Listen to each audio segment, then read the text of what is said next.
Hello everyone. ये lecture आपके BSc third year के स्टूडेंट्स के लिए है और इसमें हम आपके बात कर रहे हैं क्वांटम मैकेनिक्स की और उसमें हम देख रहे हैं यूनिट सेकंड। और आज हम जो बात करेंगे आपके स्टेप पोटेंशियल फंक्शन की हम बात करेंगे कि किस तरह से आपके स्टेप पोटेंशियल होता है, तो उसमें आपको किस तरह से वेव फंक्शन मिलता है और इसमें आज हम यही डिस्कस करेंगे। सो आज का लेक्चर हम स्टार्ट करते हैं। तो सबसे पहले मैं आपको बता सकती हूँ कि स्टेप फंक्शन आपका जो स्टेप पोटेंशियल है वो किस तरह का है। तो स्टेप जैसे आपकी सीढ़ी होती है उस तरह का आपका फंक्शन है। ये आपके x बराबर 0 है और जो इसकी विड्थ है ये सॉरी ये vx है और इसकी जो हाइट है वो v0 है और इसकी जो विड्थ है वो आपके इनफाइनाइट है। ठीक है, तो इस तरह का आपका फंक्शन है। तो अगर हम इसका फंक्शन के रूप में लिखें तो vx इजिकल्स टू 0 है, जहाँ एक्स जब आपका एक्स लेस देन ज़ीरो है तो आपके पोटेंशियल की वैल्यू ज़ीरो है और जब आपका ग्रेटर देन ज़ीरो है तो वी ज़ीरो है। और हम इसमें बात कर रहे हैं कि आपका अगर हम पूरी सिचुएशन देखें तो आपके इसमें दिया हुआ है कि एक एम मास का आपका एक इलेक्ट्रॉन है। ठीक है, एम मास का इलेक्ट्रॉन है आपके पास। ठीक है, और आपको पता है कि वेव थ्योरी से, वेव पार्टिकल ड्यूअलिटी से हम ये जानते हैं कि आपका जो इलेक्ट्रॉन है वो आपके वेव की तरह हम इसको वेव की तरह आपका बिहेव करेगा। तो इसमें हम जो आपका इलेक्ट्रॉन है वो कुछ इस तरह से शो करेंगे, ये उसका वेव फंक्शन है। ठीक है, इसको हम बोलेंगे इंसिडेंट वेव। ठीक है और जो आपके देखो जिस तरह से आपके मटेरियल जो कोई भी होता है, आपका कोई भी मटेरियल होता है उस पे लाइट इंसिडेंट अगर आप कराते हो, जैसे आपका ग्लास हमने एक मटेरियल ले लिया। ठीक है, आपके हर मटेरियल का एक रिफ्रैक्टिव इंडेक्स होता है। ठीक है, रिफ्रैक्टिव इंडेक्स आपके होता है जिसको आप म्यू से रिप्रेजेंट करते हैं। तो जब आपका रिफ्रैक्टिव इंडेक्स चेंज होता है तो मान लो अगर ग्लास पे कोई रे इंसिडेंट हो रही है, आपकी लाइट इंसिडेंट होती है, तो उसमें से उसका कुछ पार्ट तो आपका रिफ्लेक्शन हो जाता है और कुछ पार्ट आपका ट्रांसमिटेशन उसका ट्रांसमिशन हो जाता है। ऐसा नहीं है कि कम कोई भी मटेरियल ऐसा नहीं होता कि वो पूरी तरह से लाइट को एब्जॉर्ब कर ले या फिर पूरी तरह से रिफ्लेक्ट कर दे। ठीक है, वो आइडियल होते हैं, आपके आइडियल रिफ्लेक्टर या फिर आइडियल ट्रांसमिशन है। अगर आपका ग्लास की बात आप कर रहे हैं तो वो आपकी कुछ लाइट को, इसके कुछ पार्ट को रिफ्लेक्ट कर लेता है और कुछ पार्ट को आपको ट्रांसमिट कर देता है। क्या है, क्योंकि आपके जो मीडियम है, लाइट जिस मीडियम में आपके ट्रेवल कर रही है या आपका मीडियम जो चेंज हो रहा है, रिफ्रैक्टिव इंडेक्स जब आपका चेंज होता है तो आपके ये सिचुएशन क्रिएट होती है। इसी तरह से यहाँ यही सिनेरियो अगर हम यहाँ लेके चले कि कोई आपका इलेक्ट्रॉन जब इंसिडेंट होगा, इलेक्ट्रॉन वेव आपकी इंसिडेंट होगी इस पोटेंशियल पे, तो यहाँ पोटेंशियल आपका ज़ीरो है और यहाँ आपका क्या है, वी ज़ीरो है। तो इसमें से कुछ जो वेव है वो आपकी रिफ्लेक्ट होगी और कुछ वेव आपकी क्या होगी, ट्रांसमिट होगी। ठीक है, तो हम ये आपकी डायरेक्शन जो हम लेंगे वो एक्स डायरेक्शन लेंगे। तो आपकी यही चीज़ हम क्लास में आज इस लेक्चर में निकालेंगे कि आपकी ट्रांसमिशन रेशियो क्या आता है और आपका रिफ्लेक्शन रेशियो क्या आता है, कि कितना आपका जो पार्टिकल है उसका वेव फंक्शन, कितना पार्ट आपका रिफ्लेक्ट हुआ और कितना ट्रांसमिट हुआ। ठीक है, तो इसमें हम अलग अलग केस कंसिडर करेंगे। जो हमने पार्टिकल लिया वो एम मास का है और उसके पास जो आपके एनर्जी है वो हमने ई ली है। ठीक है, तो हमें जैसे हम यूजुअली सॉल्व करते हुए आते हैं आपके जैसे हमें करना क्या है, वही दो रीज़न लेना है। एक आपका रीज़न ये है वन, एक आपका रीज़न ये है, आपका स्टेप फंक्शन है। हमको इनके लिए श्रोडिंगर इक्वेशन लिखनी है और श्रोडिंगर इक्वेशन लिखने के बाद हमें क्या करना है, उसको बाउंड्री कंडीशन लगा के उसको सॉल्व करना है जिससे हमें वेव इक्वेशन मिलेगी और वेव इक्वेशन को हमको सॉल्व करना है। ठीक है, तो यही जैसे हमने पिछले केसेस में किया है, पिछले जब हमने आपके 1D पोटेंशियल बॉक्स पढ़ा था या फिर आपका जो पोटेंशियल वेल की जब हमने बात की थी, तो उस तरह से जिस जैसे हमने श्रोडिंगर इक्वेशन लगा के उस पे बाउंड्री कंडीशन अप्लाई करके हमने सॉल्व किया था उसी तरह से हम ये सॉल्व करेंगे। तो सबसे पहले हम बात करेंगे रीज़न 1 की, और रीज़न 2 में आपके श्रोडिंगर इक्वेशन क्या आएगी। तो इस वाले में श्रोडिंगर आपके वेव फंक्शन उसको साई 1 लिया है, और इस वाले आपके रीज़न में जो लिया है साई 2 लिया है। ठीक है, तो कुछ इस तरह से आपके वेव इक्वेशन आएगी। ये श्रोडिंगर इक्वेशन आपके हम लिख रहे हैं क्योंकि इसमें आपका पोटेंशियल की वैल्यू 0 है। तो ये आपके रीज़न 1 के लिए, जब आपका x लेस देन 0 है तो रीज़न 1 है। रीज़न 1 के लिए आपके कुछ इस तरह से आएगी। रीज़न 2 में आपके जो पोटेंशियल है वो क्या है, v0 है। तो उस केस में आपके जो इक्वेशन है वो कुछ इस तरह से मिलेगी आपको। श्रोडिंगर इक्वेशन हमने देखी है, ये आपके x ग्रेटर देन 0 की हमने बात की है। अब इसको हम बोलेंगे अल्फा स्क्वायर, और इसको हम बोलेंगे बीटा स्क्वायर।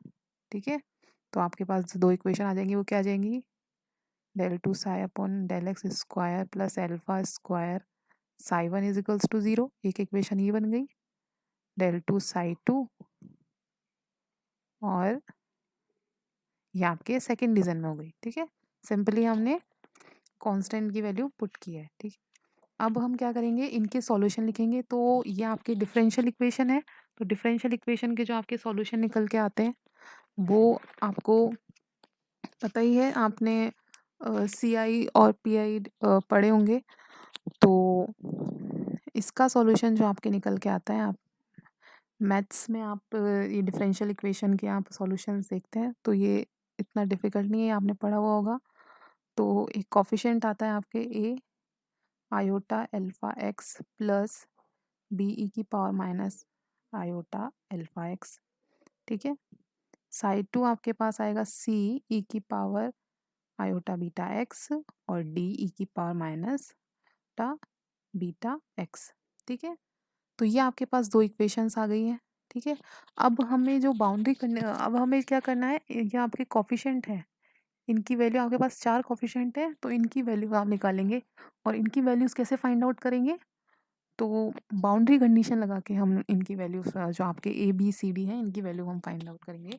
लेकिन उससे पहले हमें एक चीज़ देखनी है, जो ये जो आपके पार्ट हैं, ये दोनों पार्ट आपके क्या शो कर रहे हैं, जो ये वेव फंक्शन है आपका रीजन 1 में, तो ये दोनों पार्ट आपके क्या शो कर रहे हैं। तो ये आपका जो फर्स्ट पार्ट है, ठीक है, जिसमें x की वैल्यू पॉजिटिव है, ये वाला पार्ट आपका इंसिडेंट जो आपके पार्टिकल है उसको शो कर रहा है रीजन 1 में। मतलब इस वाले रीजन में, इस वाले रीजन में आपका इलेक्ट्रॉन आया तो उसके इंसिडेंट वेव को शो कर रहा है क्योंकि x पॉजिटिव है, और माइनस x आपका क्या शो कर रहा है, रिफ्लेक्टिव वेव्स को। ठीक है, जो भी आपकी वेव जो रिफ्लेक्ट होगी उस वेव का फंक्शन आपका शो कर रहा है। तो इधर तक तो आपका ठीक है कि यहाँ जो इस वाली पोजीशन पे रीजन 1 में जो भी आपका इलेक्ट्रॉन आएगा उसका कुछ पार्ट रिफ्लेक्ट होगा। ठीक है, तो ये तो सही है कि स्टेप फंक्शन से जब वो इंसिडेंट होगा तो उसका कुछ रिफ्लेक्शन का आपके टर्म आएगी और एक आपकी इंसिडेंट की टर्म आएगी। लेकिन अगर आप साई 2 की बात करें तो साई 2 में आपको 2 टर्म दिख रही हैं, तो इसमें भी यही है कि कुछ आपकी इंसिडेंट रे है और ये आपकी किसको शो कर रही है, रिफ्लेक्टिव रेज को शो कर रही है। एक चीज आप देखेंगे कि सेकंड रीजन में आपके पोटेंशियल स्टेप, देखो कोई भी ऐसा उसको चेंज नहीं मिल रहा है पोटेंशियल में। ठीक है, तो आपके उसके लिए कोई भी आपकी वेव, क्योंकि आपकी जो इंसिडेंट है वेव है वो कोई भी रिफ्लेक्शन उसका रिफ्लेक्ट नहीं होगी। ठीक है, तो इसका मतलब आपका क्या होगा, डी की वैल्यू क्या होगी, 0, क्योंकि पोटेंशियल आपका चेंज नहीं हो रहा है रीजन सेकंड में। रीजन फर्स्ट में आपके क्योंकि उसको एक पोटेंशियल इंक्रीज मिलता है तो इसलिए आपकी कुछ रेज क्या हो जाती है, रिफ्लेक्ट हो जाती है। लेकिन आपके सेकंड जो रीजन है उसमें ऐसा कुछ भी नहीं है। ठीक है, सिंपली आपका V0 हर जगह आपका V0 है। ये इनफाइनाइट हमने इसकी विड्थ ली थी तो इनफाइनाइट टाइम तक ये आपका V0 है।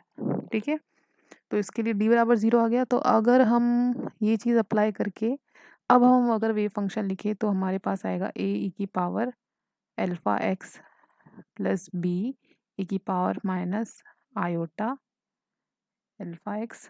ठीक है, साइड 2 d बराबर क्या हो जाएगा, 0। तो ये हमारे पास दो एक वेव इक्वेशन आ गई है। अब हमें क्या करना है, इन दो वेव इक्वेशंस का हमें क्या करना है, तो हमारे पास 2 वेव इक्वेशन आई है, उन पे हम लगाएंगे बाउंड्री कंडीशन। तो बाउंड्री कंडीशन हमें पता ही है क्या होती है। तो आपके यहाँ बाउंड्री क्या है, ये x बराबर 0 पे आपकी बाउंड्री आ रही है, ठीक है। तो हमारे बाउंड्री कंडीशन क्या आएंगी, साई 1 की वैल्यू x बराबर 0 पर बराबर होगी किसके, साई 2 की वैल्यू x बराबर 0 पर, ठीक है। इसी तरह से सेकंड बाउंड्री कंडीशन आपकी क्या हो गई, इनका डेरिवेटिव भी आपका बराबर होना चाहिए, ठीक है, किधर, बाउंड्री पर, ठीक है। इस वाली बाउंड्री पर आपके डेरिवेटिव इसका क्या होना चाहिए, बराबर होना चाहिए, ओके। तो ये हम अप्लाई करेंगे, और अप्लाई करने पे हमें क्या मिलेगा, फर्स्ट कंडीशन अगर हम अप्लाई करें तो आपका वेव फंक्शन क्या था, ए ई की power iota alpha x plus b e की power minus iota alpha x is equals to c e की पावर बीटा एक्स। ये आपके लिख दिया हमने। अब हमें क्या पुट करना है, एक्स की वैल्यू 0, तो आपके पास आएगा ए प्लस बी प्लस सी। सिमिलरली आप अगर इनका डेरिवेटिव लेके अप्लाई करेंगे तो डेरिवेटिव आपका आएगा आयोटा एल्फा ए माइनस, ये माइनस आएगा माइनस बी और सी आयोटा बीटा, और एक्स की वैल्यू हमने क्या पुट कर दी, 0। तो इस तरह से आपके ये निकल के आएंगे। तो यहाँ से हम क्या निकाल लेंगे, आपके पास कंडीशन क्या आई है, a plus b is equals to c, a minus b is equals to c और बीटा अपॉन एल्फा, ठीक है। तो यहाँ से हम कोफिशिएंट्स की वैल्यू निकालेंगे, तो एक बार प्लस करके और एक बार माइनस करके। तो अगर आप इन दोनों इक्वेशन को ऐड करेंगे तो आपके पास क्या आएगा, आपके पास आएगा 2a is equals to 1 plus beta alpha c, इसको लिख सकते हैं alpha plus beta alpha c 2a। यहाँ से अगर आपकी सी की वैल्यू ए की फॉर्म में क्या आ जाएगी, 2 alpha alpha plus beta A, ये आपके आ गई। इसी तरह से अगर आप दोनों इक्वेशन को सब्ट्रैक्ट करेंगे, इन दोनों को घटाएंगे, ठीक है, मैं दूसरा लिख देती हूँ। इन अगर दोनों इक्वेशंस को आप घटाएंगे तो आपके पास क्या आएगा, 2b is equals to alpha minus beta upon alpha by c. यहाँ से हम b की वैल्यू निकाल लेंगे, तो b की वैल्यू आ गई एल्फा माइनस बीटा एल्फा,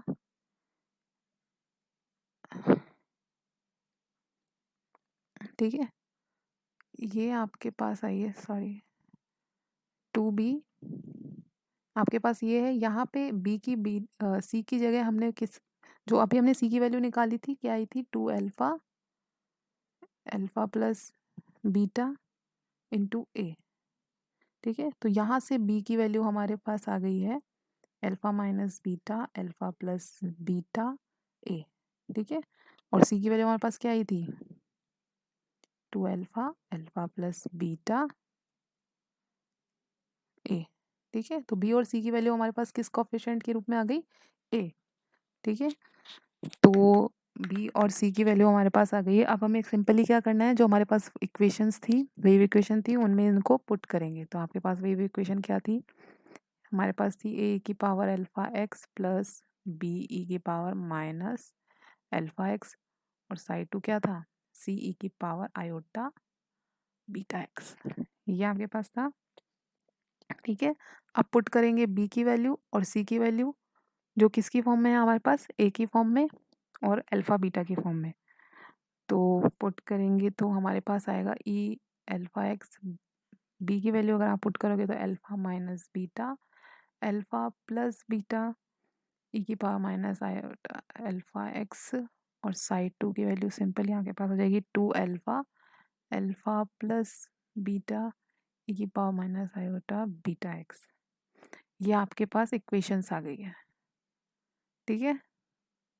तो यहाँ तक सिंपली हमने बाउंड्री कंडीशन लगाई है। पहले श्रोडिंगर इक्वेशन लिखी है रीज़न 1 में, रीज़न 2 में, उसके बाद हमने उस पर बाउंड्री कंडीशन लगाई है, उसके बाद हमने कोफिशिएंट्स की वैल्यू निकाली है सॉल्व करके हमारे इक्वेशन, और उन कोफिशिएंट की वैल्यू को हमने पुट किया है।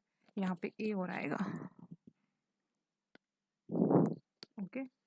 तो इस तरह से आपके पास psi1 और psi2 की वैल्यू आ गई। ये रीजन 1 में आपका आइगन फंक्शन है, ठीक है, और ये आपका रीजन 2 में आपका आइगन फंक्शन है, ठीक है। अब इसको थोड़ा हम मॉडिफाई फॉर्म में लिखेंगे, तो हम इसको P1 और P2, P1 P2 आपका क्या है, लीनियर मोमेंटम है, ठीक है। तो अगर हम इसे लीनियर मोमेंटम की फॉर्म में लिखें तो P1 आपका क्या होगा, √2me, ये आपका रीजन 1 में मोमेंटम है, और P2 आपका रीजन 2 में मोमेंटम है। संवेग है, रेखीय संवेग है आपके रीजन 1 और 2 में, ठीक है। तो इधर से जो आप अल्फा की वैल्यू, अल्फा आपको पता है क्या था आपका, alpha √2me H cut square beta √2m e-v0 upon H cut square. तो ये आपके अल्फा बीटा थे। तो आप अल्फा बीटा को कैसे लिख सकते हैं, अल्फा P1 एच कट और बीटा P2 एच कट, ठीक है। ये अल्फा और बीटा की वैल्यू हम P1 P2 की फॉर्म में लिख देंगे।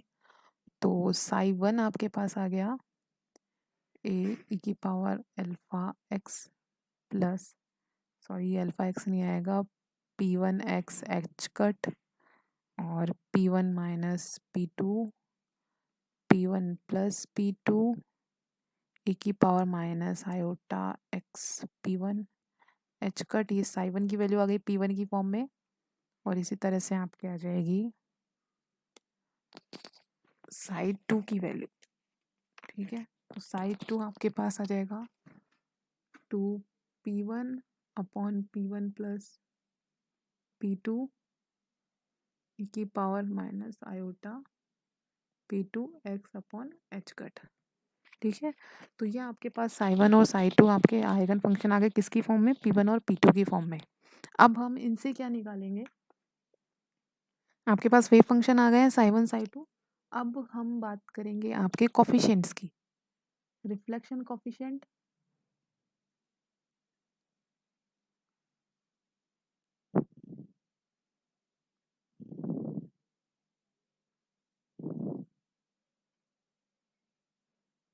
और आपके हम बात करेंगे ट्रांसमिशन कॉफिशिएंट की, ठीक है। तो कितने, कैसे रिफ्लेक्शन कॉफिशिएंट कैसे निकालेंगे, आपकी इंसिडेंट कितनी हुई वेव, ठीक है, और उसका कितना पार्ट आपका रिफ्लेक्शन हुआ। इसी तरह से ट्रांसमिशन में क्या, इंसिडेंट कितनी हुई आपकी वेव और उसमें से कितनी वेव का आपका ट्रांसमिशन हुआ, ठीक है। तो ये किस तरह से हम कैलकुलेट करेंगे, तो रिफ्लेक्शन कॉफिशिएंट को हम आर से रिप्रेजेंट करेंगे, ट्रांसमिशन कॉफिशिएंट को हम ई से रिप्रेजेंट करेंगे, ठीक है। तो सबसे पहले हमें लिखना है इसकी डेफिनेशन, अगर हम देखें तो हो गया आपका magnitude of reflected probability current.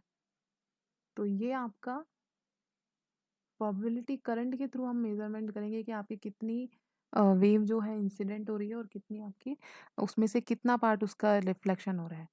इस तरह से नीचे भी इस तरह से आएगा, मैग्नीट्यूड ऑफ इंसिडेंट, रिफ्लेक्शन की जगह इंसिडेंट, प्रोबेबिलिटी करंट आपकी क्या चीज़ होती है वो हम देखेंगे। तो मैग्नीट्यूड हम प्रोबेबिलिटी करंट का किस तरह से निकालेंगे रिफ्लेक्टिव, इसके लिए वो चीज़ हम आगे आपके बात करेंगे। उसके लिए प्रोबेबिलिटी करंट। इसी तरह से अगर हम ट्रांसमिशन की आपकी बात करें तो ट्रांसमिशन में सेम हम चीज़ करेंगे कि magnitude of transmission probability current upon में किसका, इनसे magnitude of incident probability current. अब आपके प्रोबेबिलिटी करंट क्या चीज़ होती है वो चीज़ हम देखेंगे। तो ट्रांसमिशन के लिए आप समझे नीचे इंसिडेंट आएगी, और ट्रांसमिशन वेव की बात करें तो पर ट्रांसमिशन रिफ्लेक्टिव आपका ट्रांसमिशन प्रोबेबिलिटी करंट आएगा। तो प्रोबेबिलिटी करंट हम कैसे निकालते हैं, इंटेंसिटी ऑफ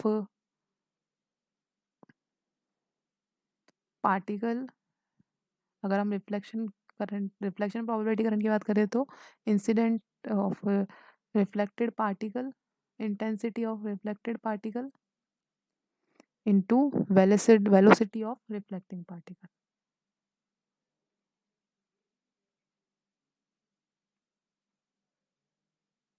ठीक है, अगर आर की वैल्यू निकालें, ये हमारी मैग्नीट्यूड है किसका, प्रोबेबिलिटी करंट का। तो इंटेंसिटी आपका क्या होती है, आपको पता है किसी भी वेव की जो इंटेंसिटी होती है, अगर कोई वेव है उसकी इंटेंसिटी अगर आपको बताई जाए तो किस उसका वो क्या होती है, वो उसके एम्पलीट्यूड का स्क्वायर होती है। ठीक है, जो आपका एम्पलीट्यूड होता है उसका स्क्वायर होती है इंसिडेंट आपकी इंटेंसिटी। तो intensity of reflective particle multiply by velocity of the reflective particle upon में आपकी प्रोबेबिलिटी करंट, अगर आपको इंसिडेंट उसकी निकालनी है तो intensity of incident particle multiply में उसी की आपकी इंसिडेंट पार्टिकल की आपकी क्या निकालनी है आपको, प्रोबेबिलिटी करंट अगर आपको निकालनी है तो intensity of incident particle multiply में velocity of the incident particle. ठीक है, तो वो आपके क्या होगा, अगर वो हम आपके देखें रिफ्लेक्टिव आपकी वेव के लिए क्या होगा, तो रिफ्लेक्टिव अगर आप वेव में देखें तो उसका वेव फंक्शन देखें तो आपके मैंने बताया था कि ए और बी आपके क्या है, बी आपका क्या शो करता है रिफ्लेक्टिव पार्ट को, और ए आपका आपका वेव फंक्शन कुछ इस तरह का था, अभी मैं इसी फॉर्म में लिख रही हूँ। ठीक है, तो ये आपका कांस्टेंट किसका था, इंसिडेंट का, और ये आपका था रिफ्लेक्टिव का। ठीक है, और ट्रांसमिशन वेव में क्या था, सेकंड पार्ट में जो आपके ट्रांसमिशन हो रहा था उसमें ट्रांसमिशन रेज थी आपकी सी और इंसिडेंट था ए। ठीक है, ये तो हो गया इंटेंसिटी, जो आपके इसका कोफिशिएंट है इनका स्क्वायर होगा, और जो आपके वेलोसिटी आप निकालेंगे तो p1 आपका क्या है, लीनियर मोमेंटम, सॉरी ये आपके पास आएगा मोमेंटम में कोई भी चेंज नहीं आएगा। ठीक है, और ट्रांसमिशन जब आपके होगा तो आपके मोमेंटम में क्या आएगा, पहले आपका p1 था और बाद में आपके p2 था। तो रीजन वन में देखो इस तरह से कोई वेव आई और इसका थोड़ा पार्ट रिफ्लेक्ट हो गया और कुछ इसका ट्रांसमिशन हो गया। ठीक है, ये आपके ट्रांसमिट हो रही है किधर से, इस वाले पार्ट से जहाँ आपका चेंज हो रहा है पोटेंशियल। ठीक है, तो देखो इन दोनों इंसिडेंट वेव और रिफ्लेक्टिव वेव का मोमेंटम तो आपका सेम रहेगा क्योंकि पोटेंशियल कोई भी चेंज नहीं हो रहा है। लेकिन इधर आप देखेंगे तो इंसिडेंट वेव और आपके ट्रांसमिट वेव के पोटेंशियल में यहाँ आपका P1 है, यहाँ आपका P2 है, और P1 और P2 की वैल्यू हमने निकाली ही थी। ठीक है, तो वो ये सब चीज़ें पुट करके ये रिफ्लेक्टिव आपका कॉफिशिएंट आ गया, ट्रांसमिशन आपका कॉफिशिएंट आ गया। इन दोनों की वैल्यू हम कैसे निकालेंगे वो हम देखेंगे आपके अगले लेक्चर में। तो इसमें हम अगले लेक्चर में जो हम आपके करेंगे आर और टी की वैल्यू निकालेंगे, लेकिन उसके लिए हम दो केस लेंगे। तो पहला केस जो जिसकी हम बात करेंगे वो आपका होगा जब आपकी एनर्जी जो है पार्टिकल की एनर्जी, ये आपके V0 है पोटेंशियल एनर्जी, जब पार्टिकल की एनर्जी पोटेंशियल एनर्जी से ज़्यादा हो, एक केस हम ये कंसिडर करेंगे। और सेकंड केस जो हम कंसिडर करेंगे जब आपके पार्टिकल की एनर्जी इस पोटेंशियल की एनर्जी के से कम हो। ठीक है, तो दो केस हम कंसिडर करेंगे और आप देखेंगे कि क्लासिकल मैकेनिक्स से कितने अलग आपको इसमें रिजल्ट देखने को मिलेंगे। सो उसकी बात हम अगले लेक्चर में करेंगे। सो आज के लिए बस इतना ही। Thank you.